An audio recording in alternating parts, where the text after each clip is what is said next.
लाभार्थ्यांसाठी अतिशय महत्त्वपूर्ण आनंदाची अपडेट असणार आहे. अखेरीस ऑगस्टचा हप्ता वितरण तारीख समोर आली आहे व आता लवकरच लाभार्थ्यांच्या खात्यामध्ये ₹2,500 जमा होणार आहे.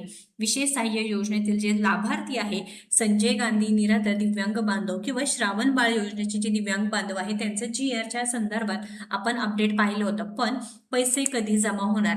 जी आपली ऑफिशियल वेबसाईट आहे ती देखील सुरू झालेली आहे. त्याच्यावरती कामं देखील सुरू झालेली आहे. तुम्ही बघू शकता ही ऑफिशियल वेबसाईट आहे SAS mahadbt.2.maharashtra.gov. यावरती सगळ्या योजनेची माहिती वगैरे सगळं देण्यात आली. पण आता महत्त्वाचं काय आहे की दिव्यांग बांधवांचे पैसे कधी जमा होणार या संदर्भात आपण सकाळी देखील व्हिडिओ टाकला होता व आपण सांगितलं होतं की आज महत्त्वाचा दिवस असणार आहे. लाभार्थ्यांच्या खात्यामध्ये पैशासंदर्भात महत्त्वपूर्ण नोटीस येऊ शकते व तसंच झालेलं आहे. तुम्ही बघू शकता सूचना आपणास सूचित करण्यात येते की DBT प्रणालीवर दिनांक 5 ऑगस्ट 2026 रोजी दुपारी 3:30 वाजता पासून ते दिनांक 6 ऑगस्ट 2026 रोजी दुपारी 2:30 वाजेपर्यंत फक्त दिव्यांग लाभार्थ्यांचे लाभ वितरण करण्याची कार्यवाही करण्यात येणार असून सदर कालावधीत MahDBT 2.0 पोर्टल तात्पुरते उपलब्ध राहणार नाही. लाभ वितरणाची प्रक्रिया पूर्ण झाल्यानंतर पोर्टल पूर्ववत सुरू करण्यात येईल. तर लक्षात घ्या 5-6 तारखेला हप्त्याच्या वितरणासंदर्भात ही नोटीस आहे.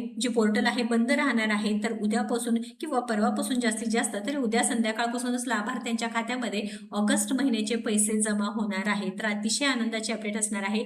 तुम्हाला देखील आतापर्यंत सगळे हप्ते जमा झालेत का नाही नक्कीच कमेंट करून सांगा. कारण GR तर आला होता 30 तारखेला, पण हप्त्याचं वितरण कधी जमा होणार किंवा पैसे कधी जमा होणार प्रत्येक दिव्यांग बांधव आपल्याला विचारत होते. तर त्यांच्यासाठी अतिशय आनंदाची अपडेट असणार आहे. तुमचे देखील पैसे वेळेवर जमा होतात का नाही, तुम्हाला काही अडचणी येत असतील तर नक्कीच कमेंट बॉक्समध्ये विचारा. व्हिडिओ महत्त्वाचा आहे. आपल्या जास्तीत जास्त लाभार्थी मित्रांपर्यंत शेअर करून पुढील सर्व सरकारी अपडेट्सच्या संदर्भात संजय गांधी निराधार योजनेच्या संदर्भात किंवा दिव्यांग पेन्शन योजनेच्या लाभार्थ्यांसाठी नक्कीच सबस्क्राईब करून ठेवा. धन्यवाद.